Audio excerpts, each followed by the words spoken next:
Hey, kia ora koutou whānau. Welcome back to another edition of Big Hairy News. Kia ora, Big Hairy Chewy. Good evening, Pat. Are we okay? Yes, I'm just enjoying my spinny chair.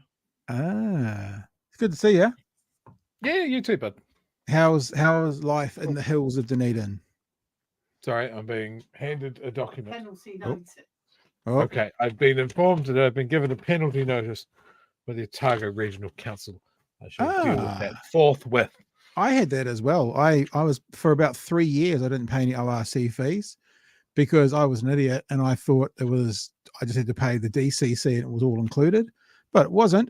And so I had a big back bill to pay, which graciously they let me pay off over time. So yeah, I balls that up a little bit, but this is very boring, but it's just like, you know, when you're a homeowner, you have to pay your rent, your rates. But every time I think that I've got it sorted, like with direct debits and stuff, it never fucking works. And then I find out like a year later when they go, "You haven't given us any money, you prick." Hello, good evening to you. I've just realized I haven't opened up one of the things we're going to do tonight, which is an interview. We are going to do an interview with Ash. We promised. That's going to be coming up first tonight to make sure we do it, because we've just been so darn busy that it's got a little bit ahead of us for a few nights in a row, but we are definitely doing it tonight.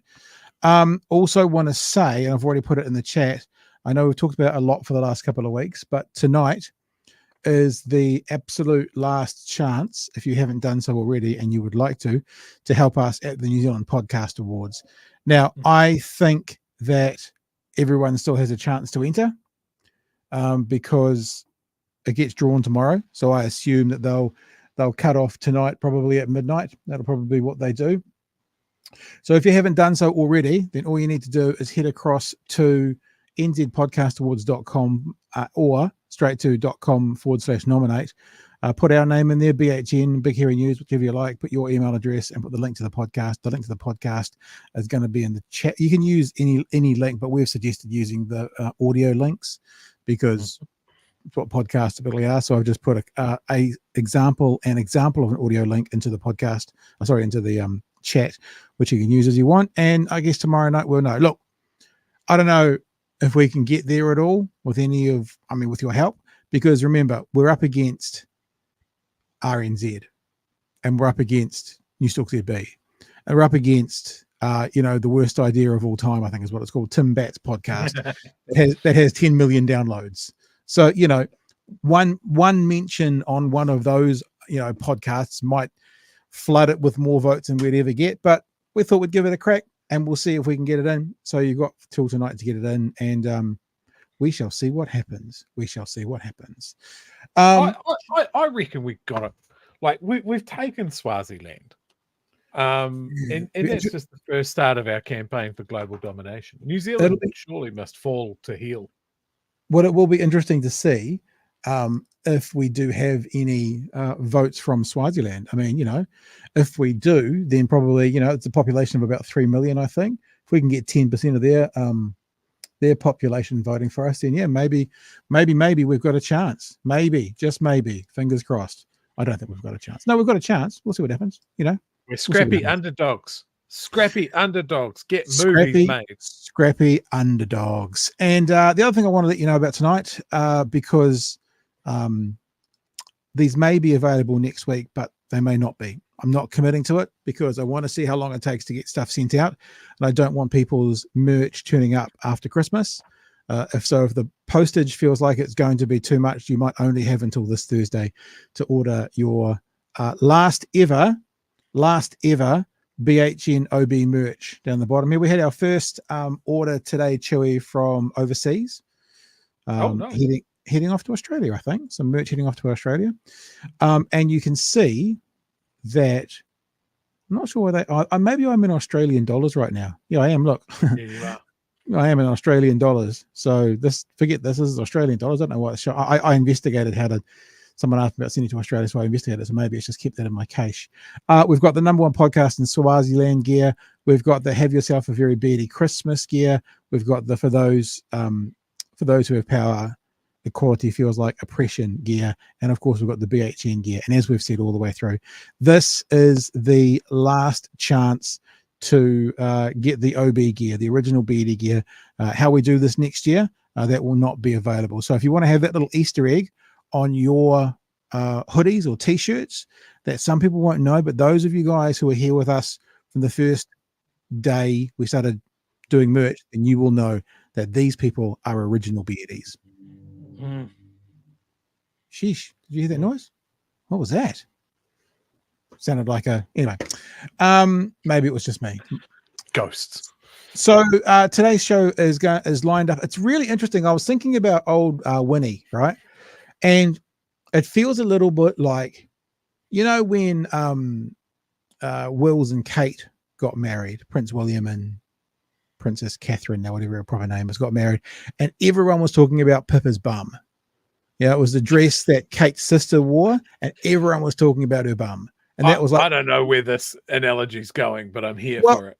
Well, where my analogy is going is it's like, because I was thinking it's like on the wedding day, if the congregation, the crowd, the attendees are all talking about the bridesmaid, that's what it feels like. Because Christopher Luxon has had his big day and everyone's talking about Winston. And I just wonder how this is sitting with them. Because even tonight, like I go through the news and I another idea I had for a podcast, we were going to call something like Front Page or something like that, because it's like what's on the front page of the news is what we'll talk about, similar to what we do now. And what's on the front page of the news now is Winston talking about the media and what Luxon thinks about Winston talking about the media. And so tonight's show, we're going to have a look at what several of the politicians are saying about this. And then we're going to have a look at the National's 100-day plan as well. And we're also, of course, going to hear from Ash and the director of Ash about the Smokefree 2025 going to the wayside. So yeah, it's an interesting time. And in the past, if a prime minister lost control of one of his ministers, that would be seen to be a bad thing. In the past, if a prime minister lost control of one of his ministers, the opposition, and for the last 6 years it's been National, would have a massive crack about it. And of course, now that the former opposition is in Parliament, a minister who they can't control seems to be, well, he's entitled to his own opinion and his own way of addressing people. And I just wonder, I mean, I'm not someone, you more than me, about scorched earth, chewing everything blowing up. But I do wonder if this doesn't settle down, how they can continue on with Winston being the highest profile politician in the country. I'm just wondering. Yeah, it's a goddamn disaster. I'm still torn on how the media is best to deal with this. Like, because it's like he's banging a pot in the kitchen and just going, look at me, I'm going to say something outrageous because the people that voted for me are fucking weirdos. And then the media's gone on the attack a little bit and go, yeah, you can't do that. You can't do that. You can't pick on one of us, and we're going to rally because you're just accusing us of being bought and paid for, which we don't like. Yeah. And then it just amplifies it. And I've seen a couple of comments this afternoon as like, remember when Trump started really rounding off against the media and the media went after him? And that was in the run up to the election. And it just meant that he got so much fucking airtime of his nonsense. He sucks the air out of the room. And so I keep coming back to this thing of like, yes, it's bait. It's there to get the media rolled up to go after him. Maybe the best to do the other thing. Walk away. What is his antics? drawing focus from? You know, will we miss something because the media is defending themselves against this nonsense? Yeah, well, it's interesting as well, and we should probably have saved this chat to when we actually do the bits about Winston, but we're not professional enough to think about that. We're just off the top of the dome. But I wonder, it feels like Winston going after the media has now created talking points for the other parties that they have to follow, because now Luxon and Willis are certainly saying, and on some level Seymour as well is saying, well, you know, there are lots of people in New Zealand who didn't like the public, you know, journalism fund, PIJF, public interest journalism fund. There are lots of people who don't like it. There are lots of people who think there was something wrong there. And the line they come out with was, you know, because I didn't like it. This, I think Luxon says, I didn't like it because even if it's just a perceived conflict of interest, that's bad. Now that's real interesting, because from here on in, we're going to be able to say to Mr. Luxon, hey, this is a perceived conflict of interest. 7 houses you own fiddling with the market. It's a perceived conflict of interest. But what they're now doing is they're saying, you know, I think actually Seymour goes, no, I don't think there's anything wrong with the funding. I don't think that makes them biased, but there's a perception.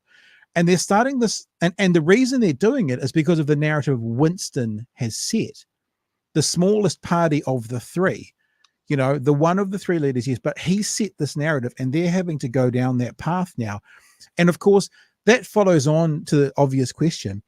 If it's about the perception that there's bias in the media, where has that perception come from? So there's all these right-wing politicians who are now talking about the perception that there's bias in the media. And that has come from all these right-wing politicians talking about bias in the media, and then right-wing think tanks, and then right-wing lobby groups, and then, you know, the groundswells, the voices for fuckwits, so they've sowed this narrative. And so now they're able to say, well, lots of people are asking questions. It's exactly like Fox News, who they use this theory where they report an issue in the morning and they put an angle on it. So their morning show will put an opinion out there, and then their afternoon show will say some outlets are reporting and it's them. Yeah. But they're able to do that. And it's also exactly like, why do American conservatives think that the election was stolen and CNN is a left-wing mouthpiece and nothing else? Why do they think that? And it's because of Trump, who then went down through the Republicans, who then got amplified by right-wing think tanks and media outlets.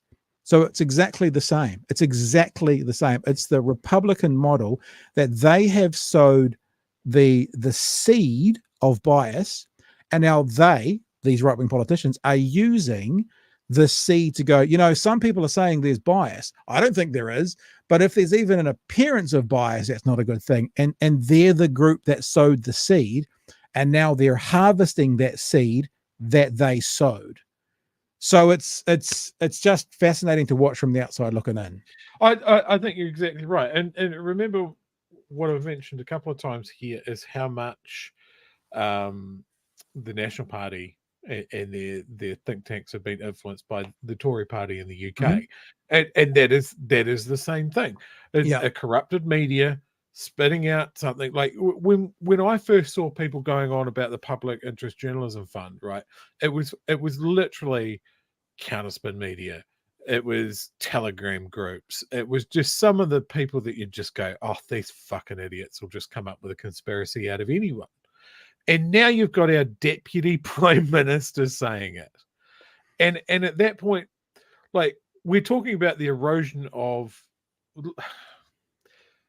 it sounds so hyperbolic, but it's the erosion of democracy, because part of what our public media is supposed to do and our journalists are supposed to do is pierce through this bullshit, the opacity of government, and point out what's going on. And at the moment, they're not able to do that because they're too busy defending themselves against a deputy prime minister who is making threats against a public broadcaster. It is fucking cooked. And our prime minister doesn't even have the stones to go, yeah, fuck, I'll have a word. There's nothing. Oh, he can make the comments that he wants. Yeah, he can. Yeah, he's not in your party, but you should have a relationship with the man enough to say, can you just tone this brainworms down a bit, Granddad? Or you go back in a home. It's mental. And yes, we have seen this play out overseas. Yeah.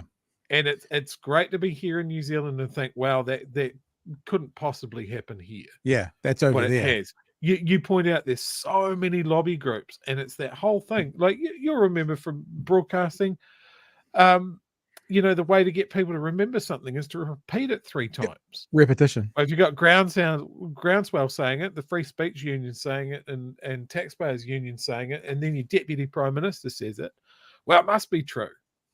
And then it doesn't matter. You can throw as much truth, proof, reason at it. It doesn't matter. It's in people's brains, and it'll stay there because that's what they want. That's what they want to believe. Yeah. It feels appropriate that maybe we should go into the Winston clips now, but I'm actually not going to. I know I haven't disrespected Ash for bumping them twice, completely through circumstances beyond our control, but it's a really important conversation because it is actually one of the biggest news stories of this week. So we're going to do that first. Before we do that, thank you for the super chat. Nick was 3 minutes late, so apparently it's a $2 fine. That's what Nick imposes upon himself. And just on the Winston thing as well, Spider Who, $5. Good to see you, Spides. Thanks for the $5 super chat. Winston is the Winston. I like that, Winston, because it's like an old, cold, town in the middle of central Otago or Otago. Winston is the Trojan horse distracting the crowd while the rest of them slip in dodgy buckets and policies. It's part of the plan. Really interesting. I don't reckon it would be part of the plan because it's not making them look good. I mean, most commentators are saying they've had no honeymoon period, this government, because of Winston. But, but it could be. Maybe it's not a plan, but maybe it's a byproduct. We're going to go over the 100-day plan a bit later on tonight. And what they've done for their 100-day plan, they're enacting 49 things, and most of them are getting out the rubber or the eraser and going, job done. I can easily tick that one off. And in fact, I've got a clip from Christopher Luxon from his stand-up media today, where he gets asked something like, I've paraphrased it. They were talking about the inflation. And he's basically asked, what are you guys going to do within your financial package to make sure you don't impact inflation? He doesn't answer it. And then the person uses, give us something concrete. Give us something. I want to know a concrete thing you're doing within your fiscal plan that's not going to impact on inflation or OCR rates. And again, he does that and doesn't answer the question. Oh, Jesus. So we'll play that for you as we go through the evening. I want to say thanks to Nick and to Peter and to Michelle and to Greg. Greg was from Australia, and to David and a whole bunch of other people as well who have bought merch either just before the show or as we've started been going. It's the last chance to get that OB BHN gear. Fill your boots. Fill your boots. Whilst you guys go off and do that, what do we say, Chewy? Open a second screen. Don't turn us off. Open a second screen and do it. I think that's what Chewy said last night. Whilst we do that, whilst you do that, we are going to go and have a look. We're going to time travel to the past. It was a beautiful year 2 days ago. Oh, yeah, that's Wayne's World, eh? Yeah. And we're happy to put some of your messages and stuff up as we're doing this. But this is Ben Youdan, and he is the director of ASH. And I had a chat with him on Monday afternoon about national cancelling the 2025 targets for smoke-free generation. And let's check out that conversation right now. Welcome to the show, Director of ASH, Ben Youdan. Ben, thanks for joining us today. You're welcome. I imagine you've been busy today talking about, what the incoming, I guess they are now, aren't they? They are the current government. Mr. Luxon was sworn in this morning, and what they're planning to do with Smokefree New Zealand. Yeah, well, absolutely. I mean, probably a big, sort of legacy piece of legislation from the last government was this smoke-free bill. And essentially what that did was address this huge gap we have between cigarettes, something that kills 5,000 people every year, still being available absolutely everywhere for sale, and the fact that we now have much less harmful products, mostly in the form of vaping, which have seen masses of people quit smoking as a result of move to these safer products, but they were much harder to access. And so the bill essentially went, we're going to put an end game in for the smoke stuff because that's the worst stuff. It's the stuff that's killing everybody. And yep. It did lots of things, but it's sort of headline measures where this smoke-free generation, denicotinizing cigarettes and reducing where it can be sold. And so, it feels very disappointing that on the first day of the coalition being announced that particular bill's become a casualty, because even during the debate period, the National Party and Shane Uretti, the now health minister, supported a lot of those measures in that bill. They weren't necessarily happy about how they were to be done.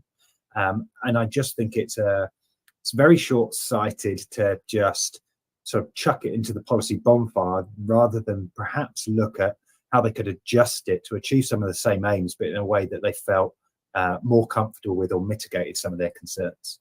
Yeah, I'm just looking at my phone. I'm not being rude because I wanted to bring up something that Shane Uretti actually said. I included this in a tweet over the weekend in July of 2022. The now Minister for Health and a GP from Northland, a rate of where smoking is really high, especially against the Māori population, said this of the new smoke-free policy. There is advantages, this is a quote, that there are moderate benefits for Māori, particularly younger Māori, around 20 to 30-year-olds, and significant benefits for youth. So that was Dr. Uretti's position 15, 16 months ago. And now, as the Minister of Health, he's going to have to come out and explain why cancelling it all is such a good thing. Seems a bit weird. Yeah, it does. And I think, the concern I have is that a decision on a major piece of health legislation, I'm not aware that anybody who works in public health or experts, and New Zealand's got some of the best experts in smoke-free research in the world, has had any say in this or had any sort of chance to be consulted on this at all. So, it's a real worry that I feel it's something that's come from some of the coalition partners as part of a deal break to get into power. And it seems that, it's a huge cost to get into power, to have to give that up for parties which may have, 5 or 8% of the vote to overturn something which, building up to this legislation, 70-80% of the population support. Now, I was having a conversation with you guys at ASH, but also with the team at Smokefree or Smokefree New Zealand, and they came back to me today saying that they are, here we go, as Smokefree is a part of Te Whatu Order, it would not be appropriate for us to comment on the incoming government's policy at this time. So what we're even finding is that the group kind of put in place by a government to reach the smoke-free target is now saying, oh, we can't criticize the government. I'm really concerned about that as well, because even if we tried to get smoking down and, for a government department to do with the health of New Zealand, not to be able to even, I'm not even saying criticize, but speak out on a new policy of the government, I find that a little bit scary, because surely this conversation we talk about, the incoming government is very keen to talk about, putting the victim at the center of the crime stats. So why aren't we putting health at the center of the smoking stats rather than going, oh, don't want to upset the new boss? It seems a bit strange to me. Yeah, and I guess I can have some empathy with that position of theirs as well, because I know a lot of those people. They've been colleagues and I've worked with them for years and years and years. Sure. And I know a lot of those people have put huge amounts of hard work and passion and care deeply about the work that's been done to get this legislation in place, and done incredible amounts of kind of brokering behind the scenes to get this legislation to happen. And it wouldn't surprise me if, people are feeling very kind of vulnerable and nervous about what they can say about it at the moment, which is I can't speak for them, but I could certainly empathize. It's got to be very challenging to be in that space and see so much hard work that you've done being sort of overturned so quickly. I would think as well that this is probably, I don't know exactly what they do at Smokefree, but this legislation and getting this target would, I assume, be the kind of biggest part of their job at the moment. So is there a concern in the community, do you think, that actually maybe they're going to be another one of the departments or the co-government organizations that might be for the scrap? Because if you're not doing this, if this is all gone, what are they left to do? Look, I really hope they're not going to be a a casualty of this, and I still, perhaps with some naive optimism, hope there's something that we can salvage when we finally get an opportunity to sit down and have a conversation with Dr. Reti. And we've got some real policy expertise in that team, and people who spend a long time trying to understand what the impact of things like removing nicotine from cigarettes are, looking at what mechanisms are to change where cigarettes can be sold, and even interesting what is it, for the first time ever, essentially going to be a licensing scheme for selling cigarettes. And right, the risk is that if we're going to get rid of that legislation, and Christopher Luxon was talking on Breafast this morning around kind of more education about smoke-free, and we're pivoting back towards it being about education, we're just losing so much kind of quality technical knowledge and expertise that could be applied to getting us to that smoke-free goal, and putting it back into sort of the older style tobacco control work that I think we moved on from a long time ago here in New Zealand. I'd be interested from you, as someone in the industry, or the stop smoking industry, if that is indeed a thing. We heard from the new finance minister over the weekend. She confirmed, begrudgingly, I guess, that they were going to this is going to help fund tax breaks, keeping this on. But when she was challenged by Jack Tame to answer the question, will more people die from cigarette smoking because of this? This was her response, quote, "I have not seen advice or analysis of that, so I am not prepared to answer that question." Now, I guess I'm a bit of a buffhead from the bottom of the South Island, but I think put more cars on the road, you're going to have more deaths from cars. I don't need a PR department or an analysis to be done on that to see that's the truth. We get the guys from Smokefree. I'm not criticizing them, I'm just saying what it is. Not going to come on to answer questions of the media today. And you've got ministers within. I don't think we've heard from Dr. Reti yet, really. And then you've got the Minister of Finance saying, when she gets asked the question, okay, so if smoking goes on for longer than it was and more people are doing it, will that lead to more deaths? To hide behind this, I haven't seen the analysis of that yet, is cowardly. That's the word I'm using. It's cowardly, in my opinion. At least own it. At least go, yeah, more people are going to die, but other people are going to get tax cuts. But what I'd like to know from you is, from someone in the industry against smoking, will we see more deaths with this legislation gone away because of smoking? And I think Jack Tame cited a number from research, which is 8,000 by the year 2040 addition. It would save lives. But what are we looking at? Will the numbers stay where they are? Will we have the same kind of deaths? Have you got any analysis or advice around what this will do to the health of New Zealanders now that it's gone away? Yeah, so we're probably still facing, even if everybody in the country stopped smoking tomorrow, we'd still be seeing lung cancer and heart disease deaths for another 20, 30 years. Excuse me, because it would be the knock-on effect, sure, really, of how smoking works. But that's going to last even longer now, because we're removing policies which would have ended smoke tobacco much sooner.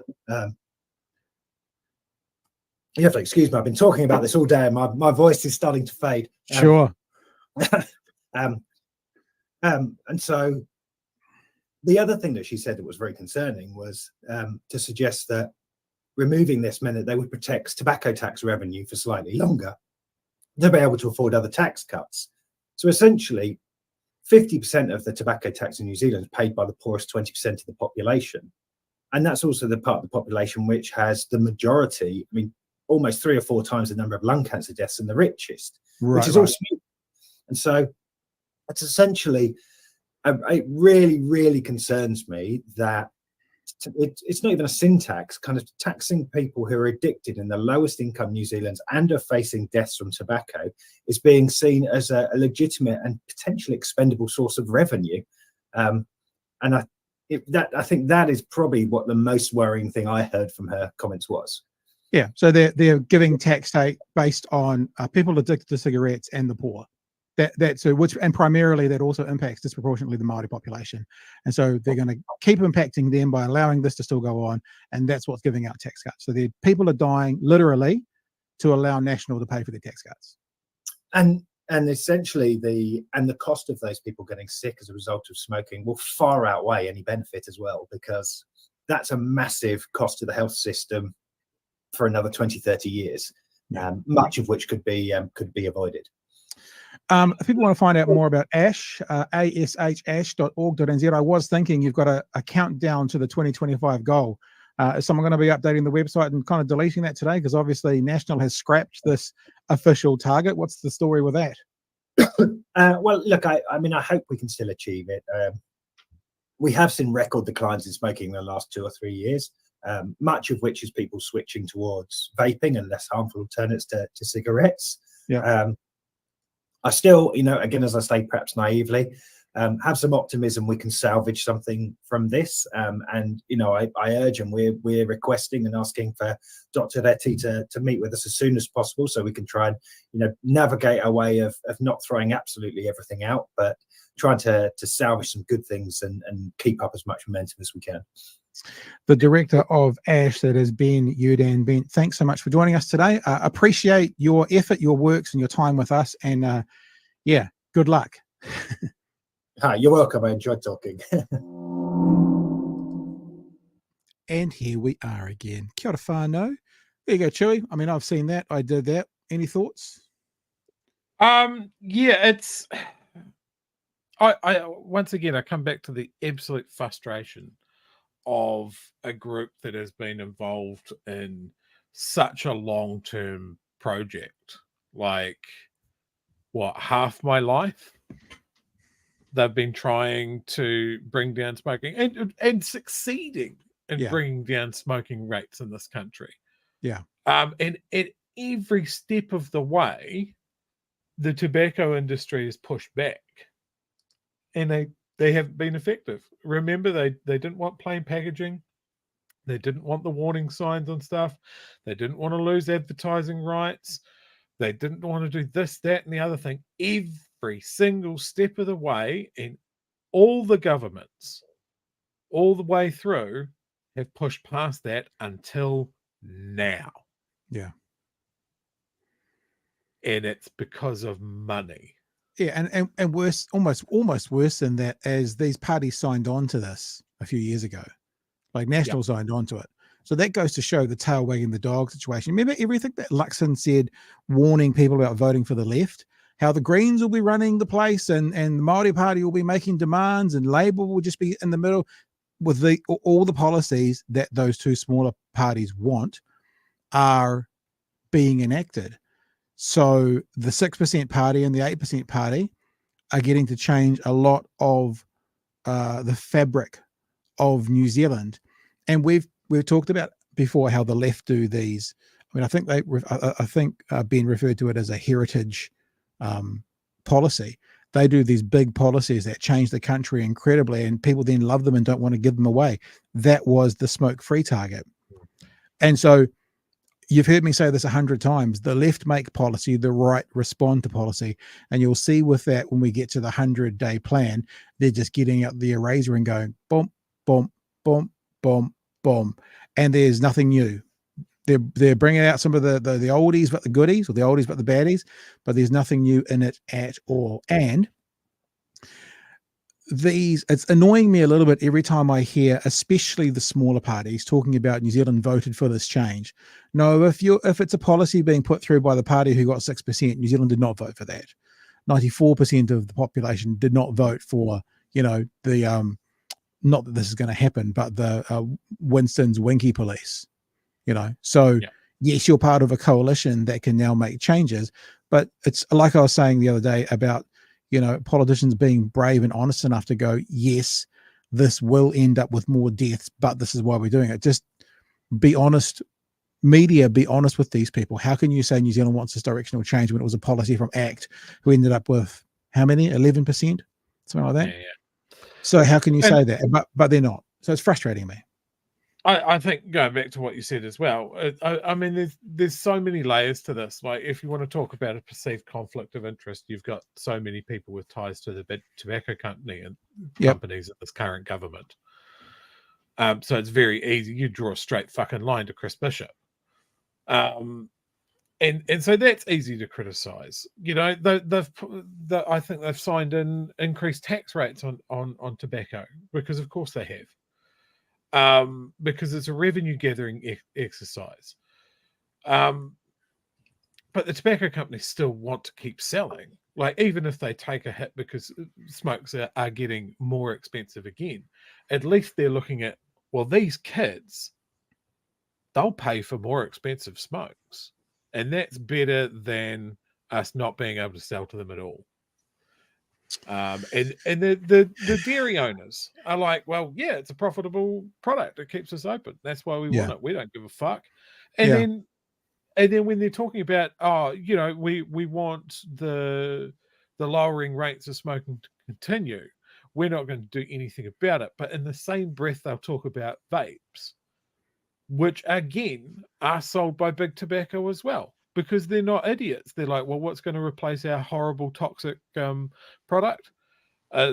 This also horrible, less toxic, but big question mark product. But that's what made us as big as we are. We can get the question marks going for those for a generation or two. Don't you worry. It's like you're saying they want the smoking numbers to come down while they're doing this with packets of cigarettes. We'll just keep spreading those around for as long as we can. And it's frustrating to the max. We'll get into some more of this. I'm telling you now, if France overhauls us for anti-smoking measures, a country that smokes as much as France, they're following some of the things that we're doing. And if they pass us by, that is shameful, New Zealand. Yeah, well, it's already shameful, isn't it? Annalise, thank you for the super chat. 666, throw up them horns. Says it's more the Tories are influenced by the same think tanks. They're the conduit between donor wish lists, influence campaigns, and policy lobbying. Appreciate the 666 super chat there, Annalise.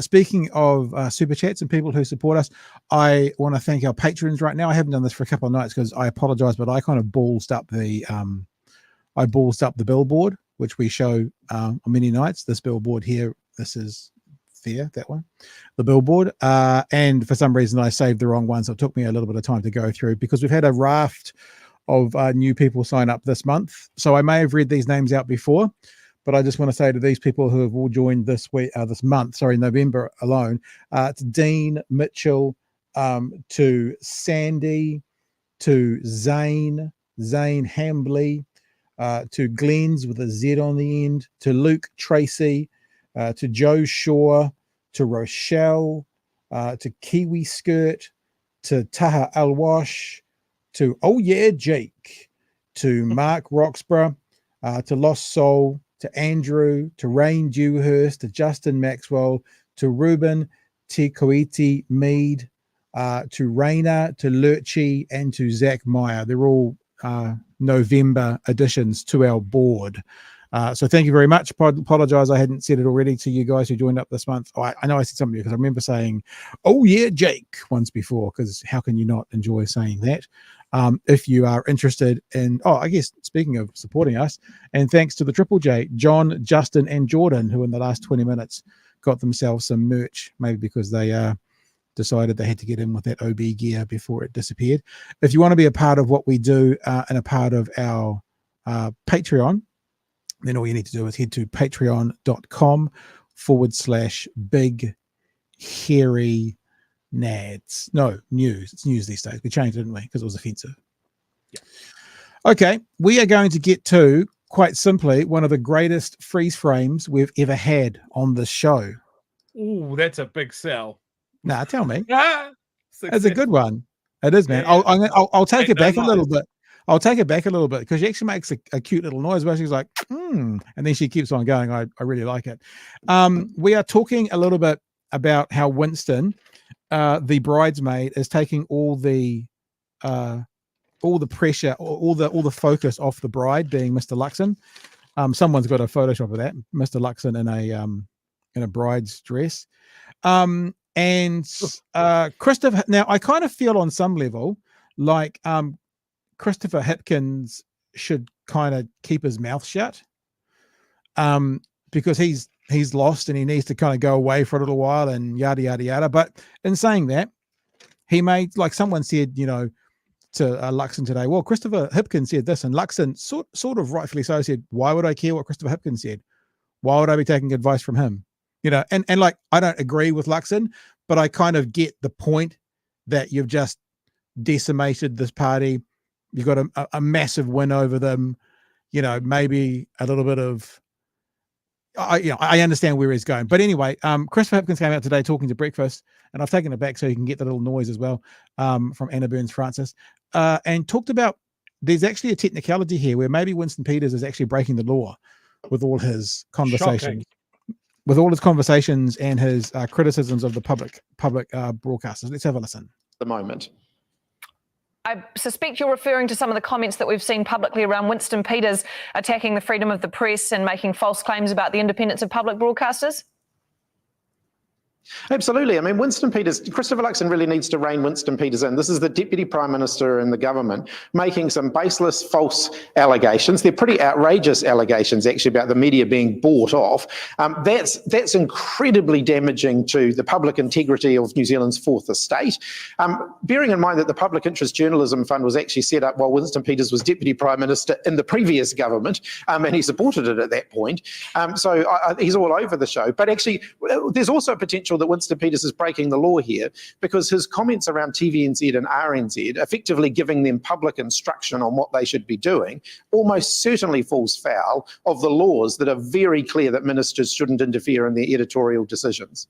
So obviously, an opposition party is going to get in every chance they can and niggle.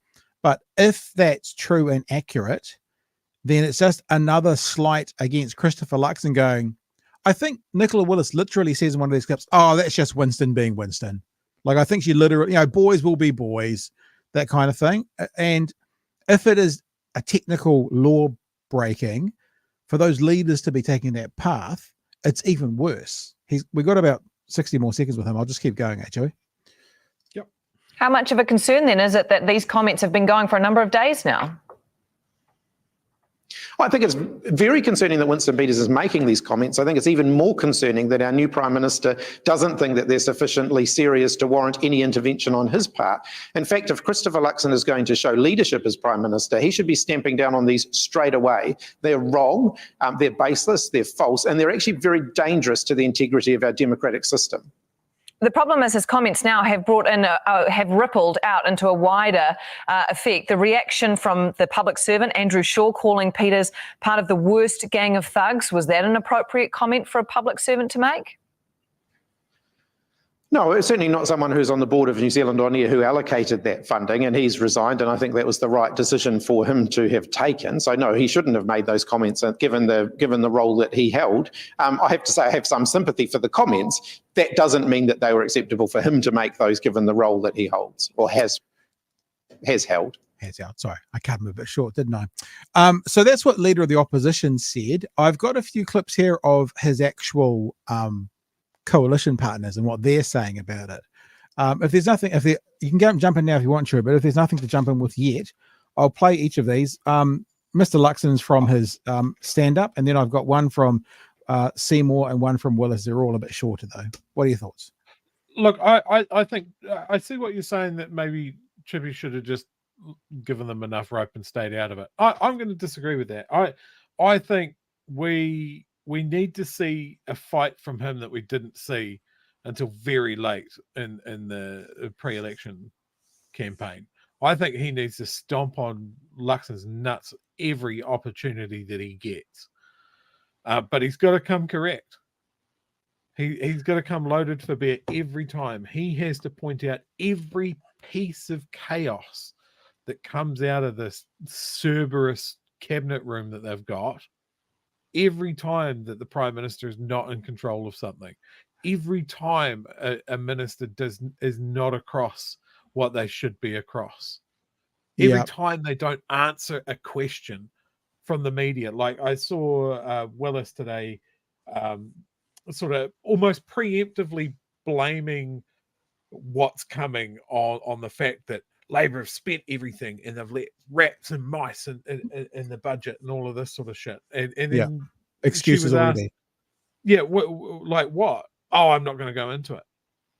No. But listen, on that, you bring it out. No, but on that point as well, Grant Robinson responded to that by, if she doesn't know how to read pre-food, then that's her own problem. Because it wasn't anything in there. And look, let me just say, I actually don't disagree with you. I guess what I'm saying, and I'm not suggesting that he should sit back and shut up, but what I'm saying is, okay, so maybe this is what I'm saying. He might be the wrong person to do it. Because on some level, to the public, remember, and I'm approaching this from what the public's going to do, he's lost a lot of credibility being smashed so badly. He's the leader. He's the captain of the All Blacks that's just lost in a significant way, and they now have to rebuild. So I don't disagree. Look, if my last comments were misconstrued, I don't disagree that he should just sit there and suck it up. All I'm saying is that he won't get taken very seriously for a while yet, and I wonder how to approach that. I guess that's what I'm saying. Yeah. Well, maybe this is how he rebuilds his brand. Maybe this is how he gets back in the fight. Or maybe what you're saying is that he needs a bulldog. Yeah. He needs someone to fucking pull at the chain and go, let me at him, boss. It could be Robinson. I'm sure Robinson cut them in half.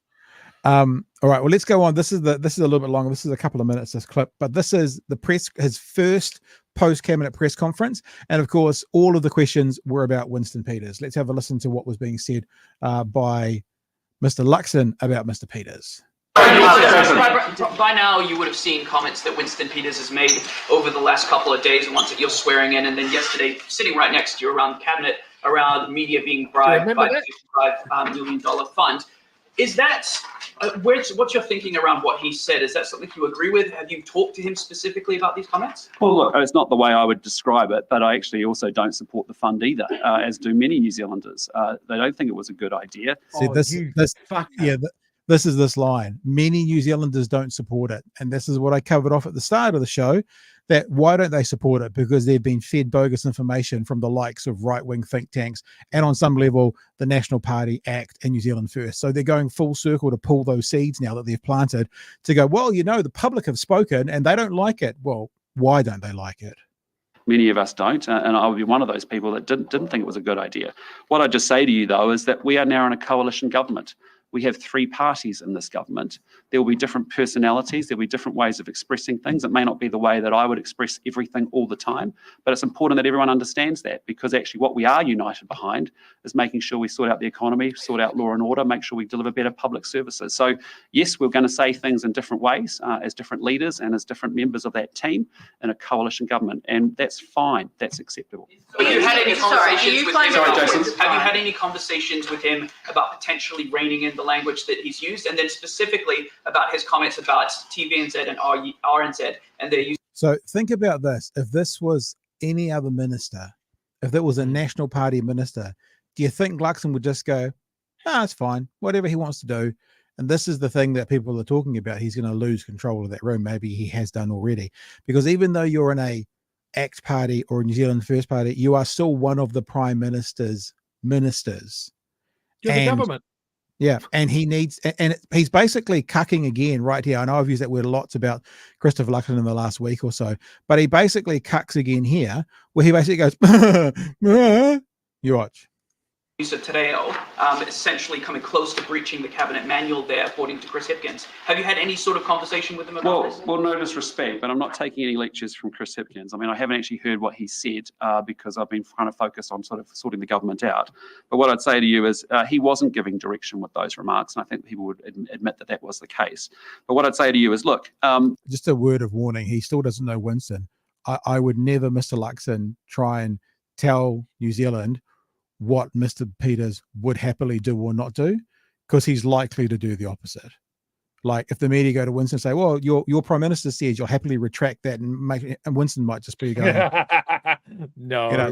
I'm just saying, before you offer any opinion on what Winston will or won't do, I would just check in with the, shall we call him it's like this is the version of what all those right wingers in America think about how it's actually Obama pulling Biden's strings. You do kind of have, in fact, there's a cartoonist, I'm sure it will come out, with Winston Peters as the puppet master and the Prime Minister being under it, saying, I'm the Prime Minister.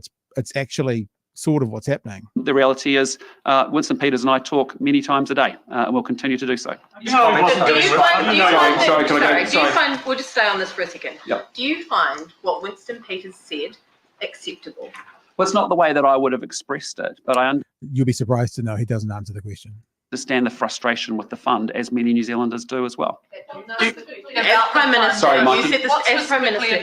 What specifically about the fund frustrates you? There you go. Well, I think, genuinely, Specifics. there's a number of New Zealanders that actually up and down this country don't think it is. No, Mr. Luxon. The question was, what specifically you not like about the fund? Understand the frustration with the fund, as many New Zealanders do as well. As Prime Minister, Sorry, Mikey. you said this as Prime Minister. What specifically about the fund frustrates you? Well, I think, genuinely, there's a number of New Zealanders that actually up and down this country don't think it is a good idea that fund He's was not the way listening. that it was. Yes, he There was is. different He's just not criteria that answering. was put to actually using those funds. We have a difference of opinion about that, and there's lots of people with different views around that. I just don't think it was a good idea and a good program. Why specifically was it not a good idea? Yeah. You talk about criteria. What criteria? Can you kind of give us? Well, for the very reason that it actually leads to perceptions of bias, There you rightly or wrongly. I just say to you, that's the perception. Whether that's real or not doesn't really matter. That's what the perception it creates or can create. So he has just set himself a yardstick that if something has a perception of not being, good to go, then that's, if something's a perception of conflict or a perception of bad, then that's bad. That's the yardstick that he just laid for his own government. Of course, they won't stand by it, but that's what he's just said. He said the perception is not good. So when they start, tutoing with the rental agencies and that kind of stuff and making it better for landlords, the perception to me of that is they're feathering their own nest. But I'm sure they'll be okay because that perception in their eyes will be wrong. Shall we? So here's my perceptions. They're in bed with the tobacco companies. They're in bed with the real estate companies. You got Stephen Joyce with his own fucking luxury development in Central Otago. You have Paula Bennett in bed with the real estate guys. You have the tobacco companies everywhere. Your Minister of Health is an investor in a private medical centre. Yeah, like you're up to your eyeballs in rental properties. You've got so many people from so many different vested interests that have donated so much money to you guys, and they want a return on their investment. There's your perceived conflict of interest. Yep. And look, his whole excuse of he's from a different party and we're a coalition, and sometimes your coalition partners say something slightly differently from how you would. Bitch, you have been lashing Labour for the last 2 years for everything that Te Pāti Māori said, and they weren't even part of the government, and the Greens said as well. Oh, you Labour should pull the Greens into the heel. Well, now it's your turn. Yep. And this is actually a time where he should pull them in because he is part of government. As you're saying, Greens and Māori Party actually weren't. Let's click over onto TV3 from this morning because Nicola Willis was also asked about Winston. So I wanted to show you guys what his coalition partners are talking about. And I'm sorry, I forget the name of the interviewer. It's my bad. Someone in the chat will tell me. States a very interesting question, and it's basically saying, was he being truthful? And the reason she uses this very specific line of questioning is that's what they have to swear to. So let's have a listen to what Nicola Willis had to say about Winston this morning. Look, I think that Winston's being Winston. He's not the only politician in Parliament who's been critical of the media. That's just something that's par for the course, really. I think there have been critics of the Public Interest Journalism Fund, the $55 million from across our society. And I think Winston's just been reflecting that. Do you think he's been truthful and accurate in his claims? Yeah, that's the phrase, truthful and accurate, because that's what they swear to. Was he being truthful and accurate? And her response is? I think there's a bit of hyperbole in there, but that's Winston being Winston. So you wouldn't say that it's not correct that the government has bribed media? Look, I think it's a turn of phrase, and I think some people are taking it very literally.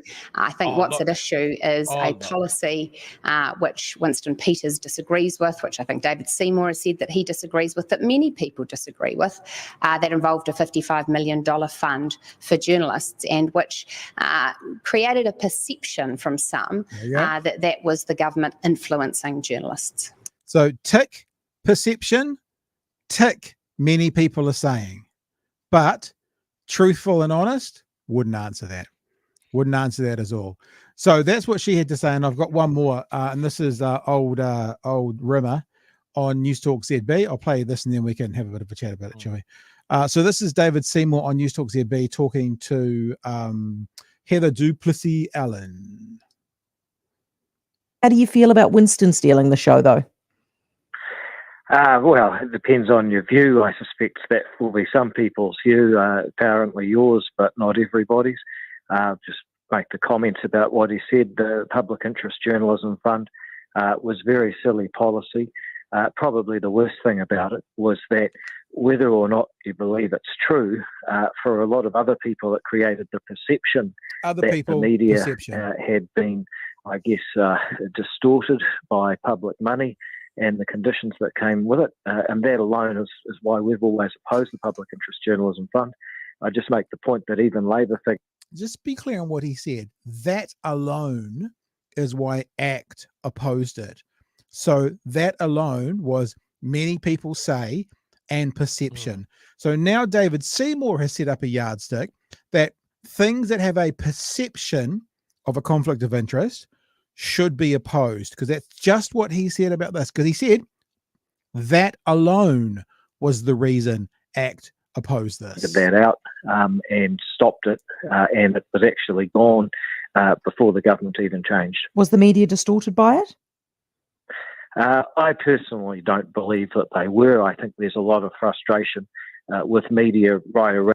So he doesn't think there was bias, but the perception of bias is the reason they opposed it. So he doesn't think there was anything wrong, but because there was a perception of something wrong, that alone was the reason that ACT opposed it. Now, he is getting kickback from the cookers today. I've seen it on Twitter, because he didn't say, yes, it was biased. He said, Seymour said, no, I don't think so.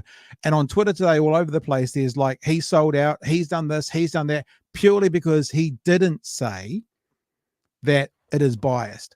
Now, when you get down with the dogs, Mr. Seymour, you get fleas.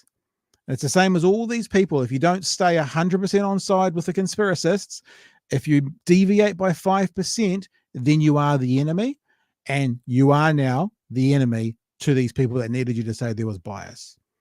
This has got about 30 seconds, Jerry. Do you want to say anything, or shall I play it? No, I'll wrap up at the end. Okay.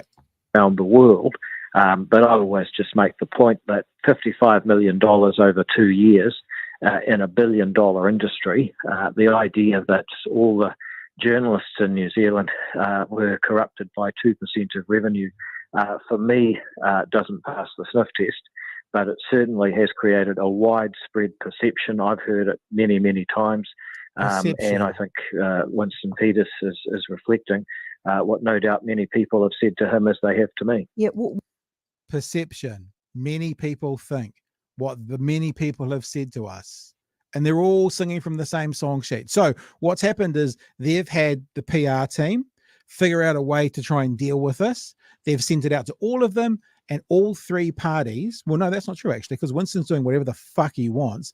The other two parties are having to run behind Winston going and have their talking points so as to not embarrass Winston, because they probably already know that Winston's about 3 minutes away at any stage of his life from going scorched earth on the whole thing. So he is in charge, and they are the cucks. Chewy. The reason that he's hearing it so much is because of the people that talk to him. And like these people might have been on parliamentary lawn previously, but it's clear that they've got a direct line inside the fucking house now. Like, we often wonder if Seymour's got some principles, and there you go. He said he said the accurate thing, that there is no way that a smaller sum as $55 million is going to influence a $1 billion industry to move the needle at all. Accurate. Yeah. He said an accurate thing, but then he goes and wipes it out and goes, it doesn't matter because people think this anyway. No, the nutters do, and it stayed in nutter land until the Deputy Prime Minister dragged it kicking and screaming into the front rooms of everybody watching. Like, it could have stayed on the parliamentary lawn, and it didn't. These guys need to have a spine. They've won the election. They're safe for 3 years. They can distance themselves from these utter are they? cunts. Are they though? Don't because if Winston, excited about no, I've said several times this week, that they're in for the next 3 years, assuming this coalition stays together. No, I'm not suggesting it won't, but I wonder if Winston's going to keep doing this to basically be going, okay, young fella, you might be the prime minister, but guess who runs the show? Because without me, you got nothing. Because to be honest, David Seymour is a bit of a lapdog. He's got some quite horrible views, but he's a bit kind of mealy-mouthed and a bit kind of, oh, yes, okay, Prime Minister. You know what I mean? Whereas Winston's just like, fuck you, bitches. I'll do what I want when I want. I don't care what the agreement is. I don't care what we've signed. I am obviously exaggerating slightly for effect, but you know what I mean. I think that he wants to, like, I think I wrote I made a bunch of clips today, and one of them was something like Winston Peters literally gets his dick and balls out and slaps it on the table in front of Christopher Luxon, because that's kind of what he did in the when he basically had a crack at the media in front of Luxon yesterday. He just kind of went, just remember, shunk, how much you owe me. Fucking do it again. Yeah, it's. I mean, these guys saying that there's a perception. It's just playing to it. It is just going to make the job of journalists even harder. It is just giving oxygen to people that do not deserve it. Yep. Oh, it's going to be a long 3 years, man. Just say big thanks to Tamati, who just bought some merch. I think Tamati got a BHN hoodie, which is nice. If you're interested in getting the gear, of course, I'll just put the advert up there again on the bottom. Advert. Do we say advert? I'll just say banner, because advert sounds too commercial to me.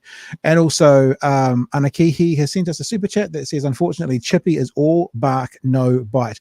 I think that Anakihi, that's right from what he's demonstrated up until about the last month. And the problem with the election is it took him until a month before the election to get some bite. Labor's wealthier donors switched to Greens because they wanted a wealth tax, surprisingly, but Labor refused. Yeah. Look, this is, I guess, what I'm saying. I don't think Chippy is necessarily all bark with no bite, but I think what he's done is he's demonstrated too much bark with not enough bite.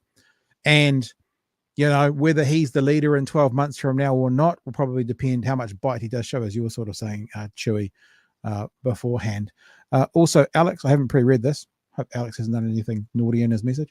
Alex, for a $10 super chat, thank you for that. One thing I want to say is that hypocritical about National is they are for smoking, but when it comes to cannabis, MDA, and the Misuse Drugs Act 1975, along with the war on drugs, no discussion. Yeah, and I mean we all know that, and this is the thing. What did he say? Oh, that's a different story, and he said something ridiculous.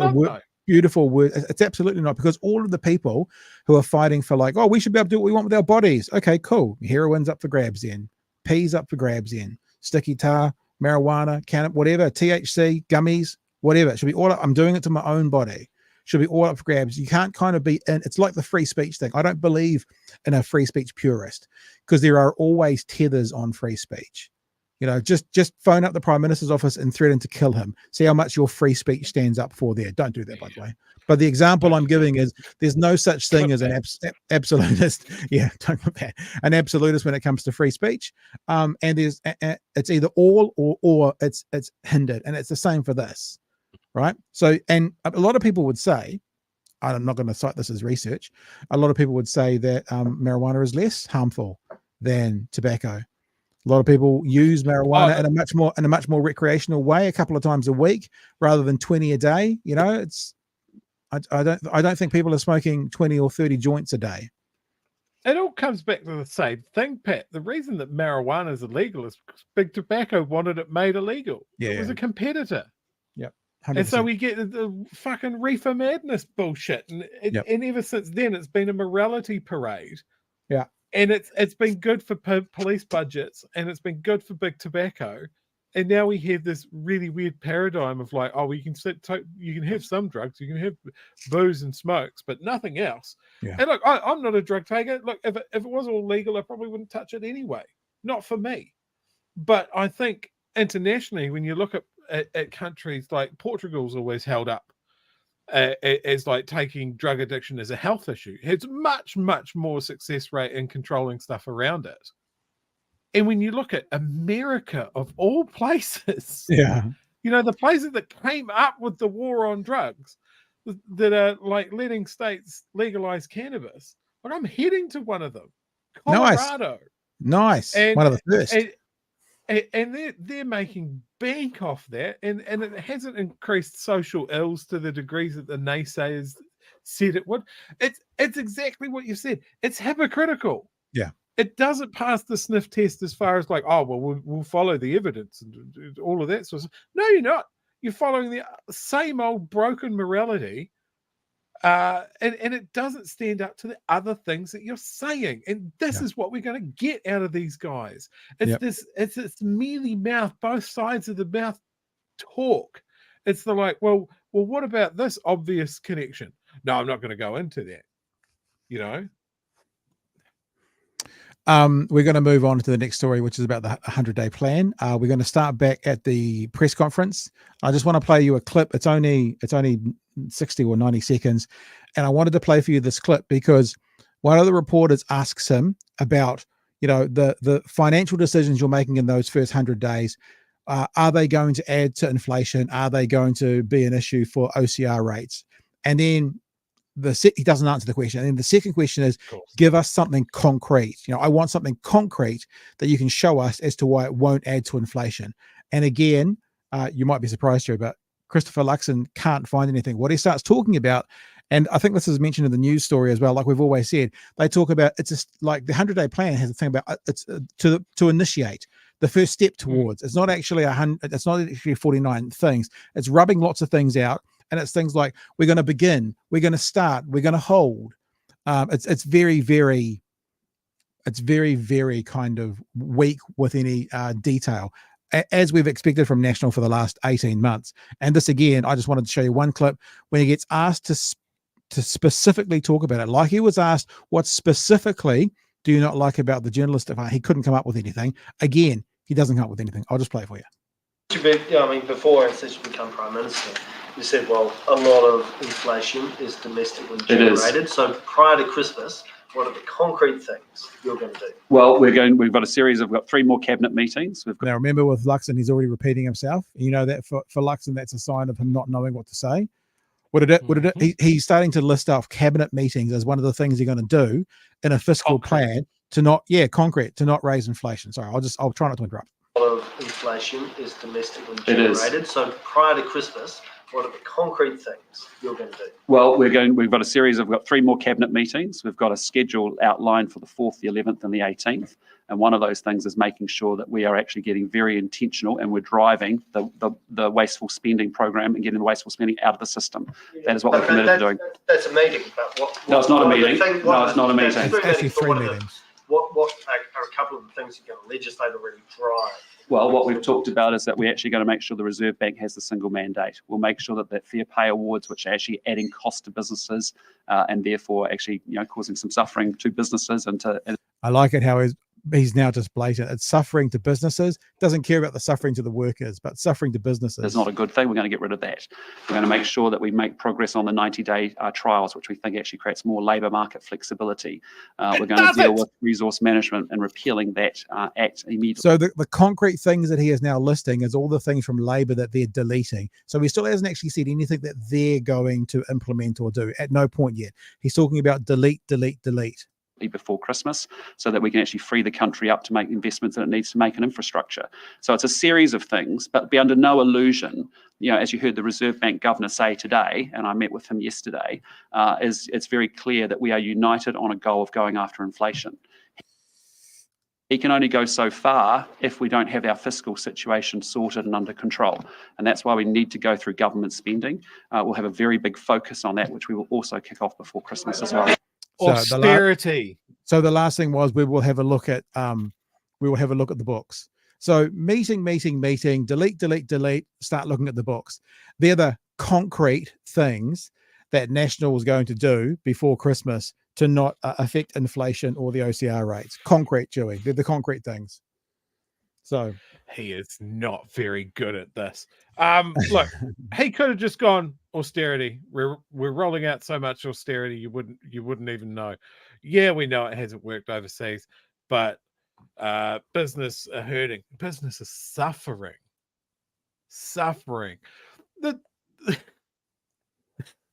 The cost of living crisis is out the fucking window. Cost of living crisis, that's about people. That's about everybody and their shopping bills and their mortgage and that sort of thing. We're not worried about that anymore. The election's over. We won. We don't have to talk about you proles anymore. We're just talking to our base now, the guys that have paid our money. Business is suffering horribly, tortured, very, very cruel what business is going through at the moment. We definitely need to do what Daddy Business wants us to do. Join a goddamn union. Yeah, that's going to be your catchphrase. That's the first, what is that? The first t-shirt back for 2024. We're going to now just roll into the news story about the first 100 days. And also there is some stuff obviously about Winston in here, but this will be the last thing we look at for today. So this is one news from tonight, talking through the 100-day plan. And actually, you know, I've been telling you guys for weeks now, because not many people are aware, that there's no New Zealand funding, journalistic fund or anything for the news hours. And Simon actually breaks that down a little bit in this for a bit of information for us all. So let's have a look at that story. Christopher Luxon is aiming to hit the ground running, hoping to achieve 49 goals in his government's first 100 days. But the Prime Minister, holding his first press conference after meeting his cabinet, couldn't escape questions about his deputy Winston Peters and his media attacks. Here's senior political reporter Benedict Collins. Good afternoon, everyone. It was Christopher Luxon's first post-cabinet press conference. And our new Prime Minister sure was keen to get down to business. Because today I'm outlining our work plan for this coalition government's first 100 days in office. That plan, killing off lots of the previous government's policies. Yep, my plan is to get out the eraser. We will repeal Auckland's regional fuel tax, the ute tax and Three Waters. We will dispense with blanket speed limit restrictions and stop Auckland's light rail, and let's get Wellington moving. But the topic soon turned to his deputy, Winston Peters, who's been accusing the media of taking bribes this week. I mean, Winston's allowed to make his remarks in the way that he chooses. He may not express it in the way. Even the tone. I mean, what am I supposed to do? He's older than me and he's been in the house a bit more. I mean, like, fair enough, the comment before about Hipkins having, all bark but no bite, but what's the I mean, God, what do we say? That I do it. But honestly, we have serious challenges in this country and we are focused on those things. Mr. Peters believes the government's public interest journalism fund compromised the media. He doesn't believe that. He is playing to a base. He signed up to it. He is one of the people who brought it on board when he was the deputy prime minister under the last government or two governments ago. So he doesn't believe that. He's saying that to get the ear of a certain group of people. Media's independence. So, Dana, you cannot defend $55 million of bribery.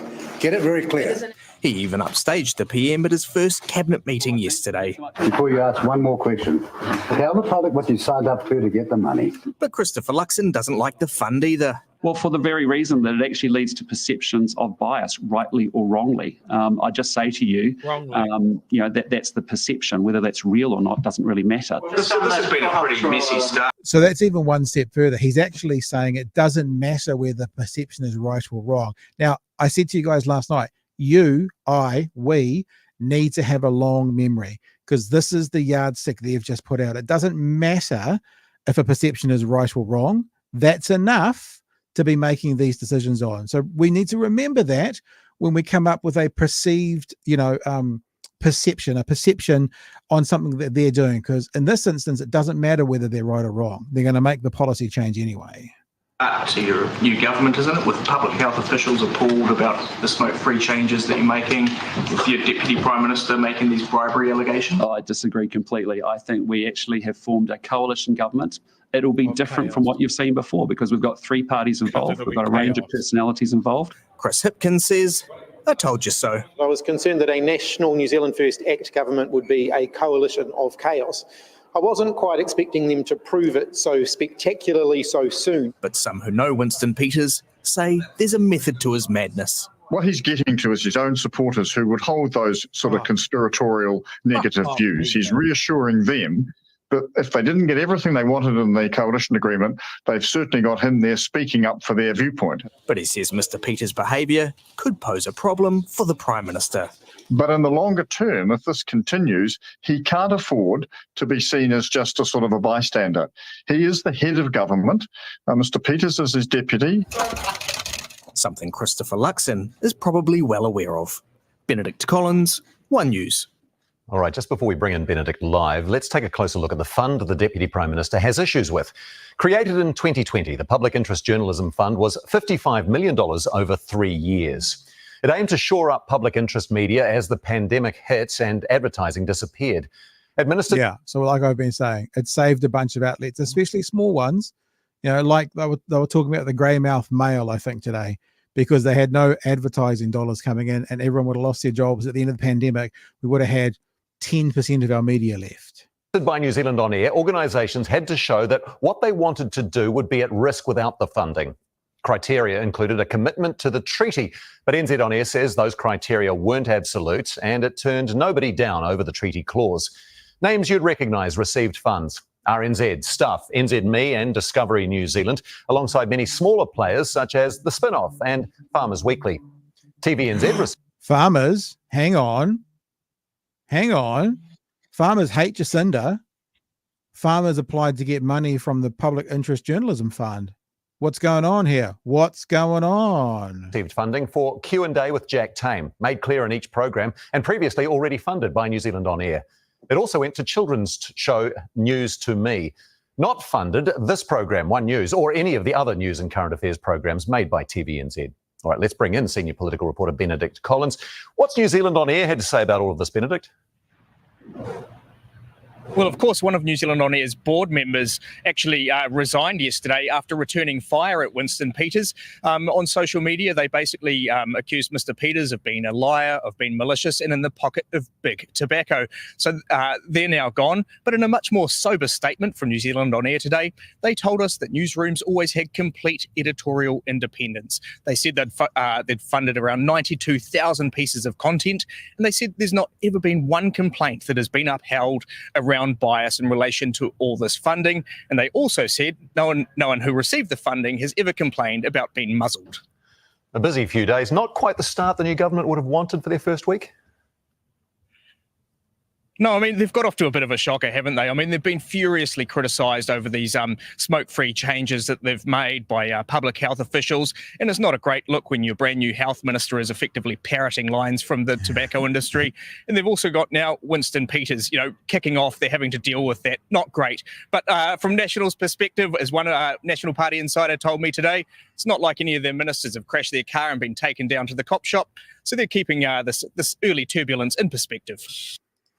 There you go, what Joey. the fuck was that last comment? Holy shit. Well, but the difference is obviously the personal issues and what Kerry Allen got up to is one thing, affects her personally and her life. The stuff they're planning on bringing in is going to affect tens of thousands, not hundreds of thousands of people in a negative way. So, they think that's like for like. But there you go, Joey. It's a bit of a shocker, isn't it? In the same way that me dropping a pot of food in the kitchen is a bit of a clumsy. Whoopsie doodle. No, it's the sign of three parties who are not prepared to do the job, led by one of the most inept, inexperienced politicians that we've ever had to deal with. He is not good at this. He can't control a stable of idiots, and none of them are across any of the things that they need to be across. So all they've got is slash and burn before Christmas. Fuck you, get out of the public sector. And like I hadn't heard, that's the first time I've heard that they have cancelled Let's Get Wellington Moving. That is decades of work, hundreds and millions of dollars of work into decongesting Wellington. The light rail in Auckland is gone. So any chance of Auckland joining every other first world developed major city in this on this planet and having actual functional public transport, that's gone. So there you go. Decades of congestion there. It's just stunning to me that they talk about wasteful government spending and they flush hundreds of billions of dollars of work down the toilet. Yep. It's a shocker, and I just wanted to cheer us all up because I'm sure this will make people feel better with an image to go out on tonight. You know, just a little bit of image. Do you reckon he pays for those, or they send them to him on a container? No, don't know. But normally, when you get pictures of Winston smoking, he's normally got a whiskey in the other hand, so that must only be like at midday, not at 11 o'clock at night. All right, guys. Well, we are done. Big thanks to Glenn's, who just got some merch as we were doing the show. So thanks to you. We will be back tomorrow night. Look, I have to tell you as well, there was, I can make him walk. Watch.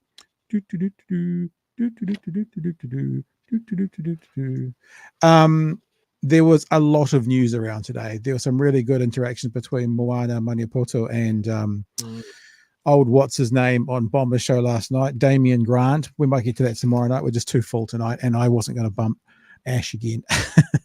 You've got a few chats there, Star Chewy. Is there anything you really want to get to? Oh, we'll get this one as well. This is a super chat from Darren. Thank you, Darren. Appreciate the super chat. $5 super chat. If they sack 15,000 public servants, hospital in Wellington will tank. Where will Winston perch himself with his Shivers Regal and ciggies after midnight? I guess that was actually seeing Darren's super chat prompted me to want to show that one. I'm walking. Not his first rodeo. I got a couple of other comments here. Pursuit 82. Do we think that Labor will shift away from the centre over the coming term, or will it appear that way because the right has shifted so far fucking right? Can I answer that? This is what happens, and I've seen enough of these election cycles to know what happens. What happens is, to get elected, a party goes to its natural position. So National has gone quite a ways to the right, and Labor has come to the centre, right? And Labor lost, and they won. And then what happens over the next 1, 2, 3 terms is that the incoming government historically has started to drift towards the centre, and then the party that was in the centre has started to drift back to where their natural place will be. And then they win. And then they start to drift back to the centre. And then the party that was government starts to drift back to their normal place. Because I guess a far right, quote unquote, agenda or a far left, quote unquote, agenda is not really what the population of New Zealand wants en masse, but it's what they think they want. And it's the stark difference between kind of, a bland center and an exciting extreme. After a while of getting sick and tired of people being bland and being in the middle, they go for the extreme again. And it's this game of this. Oh, I've just lost an election. Oh, I've just lost an election. So I'm not saying that's going to happen this time. I'm not trying to give you false hope, but that's, if you look at what's happened over the past few years, that is absolutely what's happened. And I actually think that Labor should stay kind of centre left. I've said this for a long time. I think they should be actively working with the Greens, and they should give the Greens the kind of further left. Yeah. Like in America, the Democratic Party has a progressive wing and a centre left wing. They happen to be under one banner. I think that that the leaders of those two parties should actually be in communication a lot, and they should be planning their strategy together, give the Greens the far left and give Labor the centre left, and actually try and do it as a coalition, maybe not publicly, but actually try and pitch for you guys. Take that, we won't fight back against you, and we won't try and take your thing. We'll be here and we'll support your stuff and you support our stuff. And I think that would be a much smarter way of getting the left in. ACT. Yeah, ACT could say any sort of disastrous right-wing moonbat shit, and all National had to do was not necessarily specifically agree with it. Yeah. You're still going to be under our wing, little David Seymour. Don't you worry. We'll get some little tidbits of insane policy through. Don't you worry. And that's the thing. Like the moment that Labor turned on the Greens in the election and sort of poo-pooed some of the things that they were saying, that was it. They were done. They were done at that point. They turned on their major partner. absolutely insane. Liam has an observation here. Luxon has never had to deal with something like this before. You can't talk like that, what Winston is doing in the business world, and get away with it. Yeah, like if you were a CEO or something like that, and your VP started running his mouth, you just fucking sack him. Yeah, board won't care. Get rid of him. Yeah, absolutely. Inexperienced, bad at this. Yeah. All right. Hey, we'll be back tomorrow night from 9 o'clock for another edition. Of course, Thursday night is the last night of the week for us, and we will open up Discord. So it's been a busy old week, and there's a new government, and I'm sure some of you want to have a chat with us about it. So kind of the second third of the show, we tend to go, our show goes in thirds, even though there's only 2 parts. But our second third of the show, we will open up Discord, and if anyone wants to have a chat, more than welcome to come along and have a chat. And just remember, bhnshop.nz, that shop will be open for definitely another 24 hours. I'm not committing to having any merch next week, only because if you want stuff before Christmas, I want for it to be able to get to you. So I'm going to do some numbers and see if it works, but you can get that definitely up until tomorrow night, bhnshop.nz. And look, let me be honest with you. I don't think I'll be running any specials. You know how sometimes people might sit back and go, oh, normally on the Thursday night, Pat offers a deal. I'm just going to say to you now, there won't be anything. So if you want to get some stuff, getting it now or in an hour or tomorrow morning or tomorrow lunchtime makes no difference. We won't do a 10% off. That might sound a bit narky, but I also want to, it's a way I can also honor and say thanks to the people who have already purchased. They don't feel like, oh shit, I should have waited. So there won't be any specials. It'll be what it is. You'll want it or you won't. And it'll be up until definitely tomorrow night. First thing Friday morning, it'll probably go off, and then we'll send, because remember, we make the order this Friday. So I put the order through on Friday, and then I'll be hopefully sending them out as early as possible next week. Hopefully you'll have them by the end of next week. That would be a target, but it depends on New Zealand Post and, Christmas time, yada, yada, yada. All right, I think we're done. Thank you, team. And this time tomorrow night, maybe we'll see who's won all the podcast. We'll see what mainstream media organizations won all the podcast awards.